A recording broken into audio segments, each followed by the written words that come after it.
நூற்றாண்டின் 3வது கதவு மிஸ்டரி தெரியுமா? ஜெகநாதரின் ரகசிய அறைக்கு சுரங்கப்பாதை 46 மன்னர்களின் நிதி இருக்கிறதா இல்லையா? ரத்னா பாண்டகாரம். இப்போ இந்த உலகத்துடைய அட்டென்ஷன் அங்கதான் இருக்கு. காணாம போன சாவி திரும்ப கிடைக்குமா? 3வது கதவு திறக்குமா? சுவாமியுடைய ரத்னா பாண்டகாரத்துல எத்தனை அறைகள் இருக்குன்னு உங்களுக்கு தெரியுமா? எவ்வளவு புதையல் அங்க புதைஞ்சிருக்கு? இந்த மாதிரி ஒண்ணு இல்ல, பல நூற்றாண்டின் மிஸ்டரி, பல்லாயிரம் கேள்விகள் ஜெகநாத் பக்தர்கள் மட்டும் இல்லாமல் இந்த நாட்டு மக்கள் எல்லாரையும் மிகப்பெரிய குழப்பத்தை உண்டாக்கியிருக்கு. இந்த மாதிரியான நேரத்துல ரத்னா பாண்டம் திறக்கப்படல அப்படின்னா கோயில் தான் ரெஸ்ட்னு சொல்லி ஆர்கியாலஜி டிபார்ட்மெண்ட் ஒரு லெட்டர் அனுப்பியிருந்தாங்க.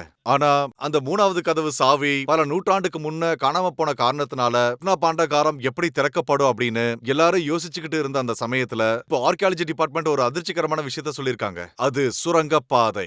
இந்த வழியா போனா 3வது கதவு மிஸ்டரி மட்டும் இல்ல, அது கீழே கணக்கே இல்லாம நிதிகளை அதோட கணக்கு எல்லாத்தையும் புள்ளி விவரத்தோட கண்டுபிடிக்கலாம்னு சொல்லிருக்காங்க. அதனால மீண்டும் இப்போ இன்னொரு முறை ரத்னா பாண்டகாரம் டாக் ஆஃப் த கண்ட்ரியா மாறி போச்சு. 12ஆம் நூற்றாண்டுல இருந்து 18ஆம் நூற்றாண்டு வரைக்கும் அந்த நாட்டை ஆண்டுகிட்டு இருந்த 46 மன்னர்களுடைய நிதிகள் எல்லாமே ஜெகநாதன் ஆலயத்துல இருக்கிற ரத்னா பாண்டகாரத்துல இருக்கிற 3 அறைகள்ல தான் இருக்கு. அந்த 3 அறைகளும் ரொம்பவே ரகசியமானது. கணக்கில்லாத நிதிகள் பல நூற்றாண்டுகளா திறக்கப்படாத அந்த கதவுகள தான் இருக்குன்னு இந்த வரலாறு சொல்லுது. இந்த கதவுகளை திறக்கணும்னா 3 சாவி தேவைப்படுது. இப்போதைக்கு 2 சாவி இருக்கிறதுனால இன்னொரு சாவி பல நூற்றாண்டுகளா கிடைக்கவே இல்ல.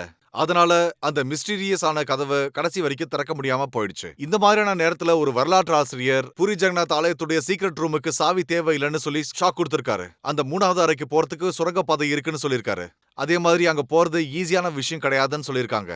அந்த ரகசிய பாதைக்கு சம்பந்தப்பட்டு 1920ல சென்னைக்கு சம்பந்தப்பட்ட அதிகாரிகள் அதோடைய விவரங்களை நிதி பட்டியல்ல எழுதியிருக்கிறதா அவங்க ஞாபகப்படுத்தினாங்க.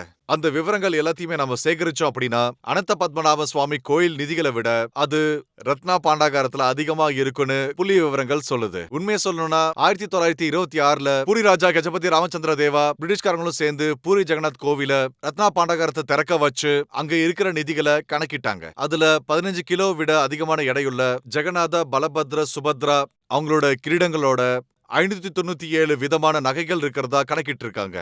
ஆனா ரத்னா பாண்டகாரத்துல இருக்கிற உண்மையான கதவை கடைசி வரைக்கும் திறக்க முடியாம போயிடுச்சு. இதோட காரணம் என்னன்னா அந்த கதவு கிட்ட போகும்போது ஒரு வித்தியாசமான சத்தம் கேட்கறதுனால இத மீறி முன்னேறி போய் அந்த கதவை திறக்கிற அந்த யோசனையை அவங்க கைவிட்டுட்டாங்கன்னு தான் சொல்லணும். உண்மையை சொல்லணும்னா ஸ்ரீசக்திரம் மேல 18 முறை தொடர்ந்து போர் செஞ்சாங்க.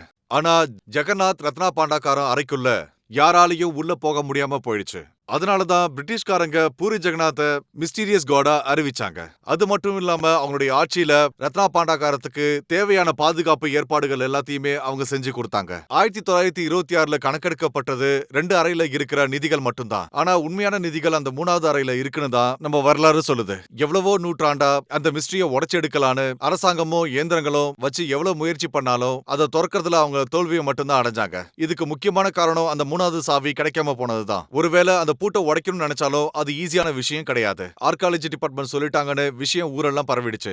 அந்த காலத்துல ஒரு அறைக்கு 3 சாவியை எவ்வளவு வெளிப்படையா வச்சிருப்பாங்கன்றத நாம யோசிச்சு பார்க்கணும். அது மட்டும் இல்லாம சுவாமி ரத்னா பாண்டகாரத்துடைய கதவை திறந்தாங்கன்னா எப்படிப்பட்ட ஆபத்து வருங்கிற பயம் எல்லார் மத்தியிலும் இருக்கு. மொத்தத்துல டெக்னிக் விதமாவோ இல்ல சென்டிமெண்ட் விதமாவோ பார்த்தோம்னா ஜெகநாத் மிஸ்டீரியஸ் கதவை திறக்க இதுவரையும் முடியல.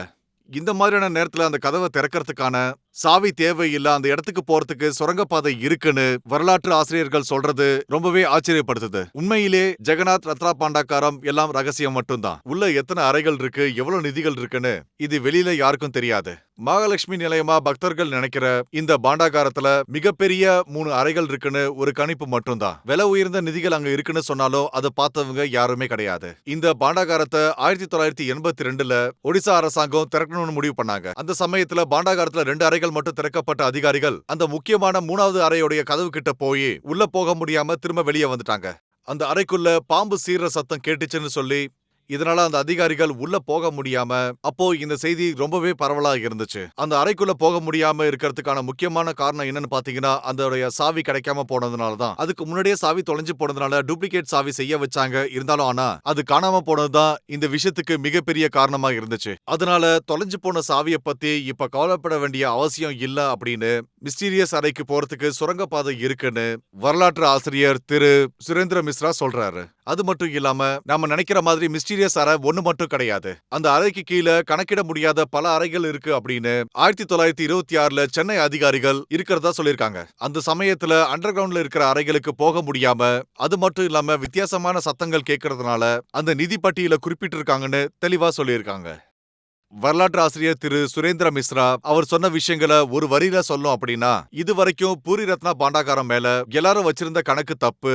அந்த கதவை திறக்கிற வரைக்கும் அந்த பூரி ஜெகநாத்தோடைய மொத்த நிதிகள் எவ்வளவுங்கிறது நமக்கு கணக்கிட முடியும். சுரேந்திர மிஸ்ரா சொல்ற அந்த கணக்குப்படி பார்த்தோம்னா, ஜெகநாத்துடைய ரகசிய அறைகள்ல அனந்த பத்மநாபன் சுவாமி அறைகள்ல கிடைச்ச நிதிகளை விட யாரும் கணக்கிட முடியாத அவ்வளவு நிதிகள் இருக்கும்னு தெள்ள தெளிவா எல்லாருக்கும் தெரியுது. 46 மன்னர்கள், நூத்துக்கணக்கான போர்ல ஜெயிக்கிற நிதிகள் எல்லாமே அது போய் சேர்ற இடம் ஜெகநாத் சுவாமியுடைய பாதத்துக்கு தான். ஸ்வயமான புருஷோத்தமன் பக்தர்கள், உத்கல மன்னர்கள் எந்த ராஜ்யத்து மேல போர் தொடுத்தாலும் அங்கிருந்து கொண்டு வர நிதிகள், வைரம், வைடூரியம் அது எல்லாத்தையுமே ரத்னா பாண்டாகாரத்துல தான் மறைச்சு வைப்பாங்கன்னு வரலாறு சொல்லுது. இந்த சமயத்துல பூரி ஜெகநாத் அறைகளுடைய கணக்கு தப்புன்னு சொன்ன திரு சுரேந்திர மிஸ்ரா அவருடைய வார்த்தைகளை தவிர்க்க முடியாதுன்னு ரிட்டையர்ட் ஆன ஆர்காலஜி டிபார்ட்மெண்ட் ஆபீசர்ஸ் சொல்றாங்க. வரலாற்று ஆசிரியர் சுரேந்திர மிஸ்ரா சொல்ற அந்த சுரங்கப்பாதை அதிகாரிகளுடைய பார்வைக்கு கொண்டு போலான்னு முடிவு பண்றாங்க. இப்ப அந்த சுரங்கப்பாதையோட நிலைமை எப்படி இருக்குன்னு, அந்த மிஸ்டீரியஸ் அறைகளுக்கு போய் சேரணும்னா என்ன பண்ணுங்கிறது அது மிஸ்டரியாவே இருக்கு.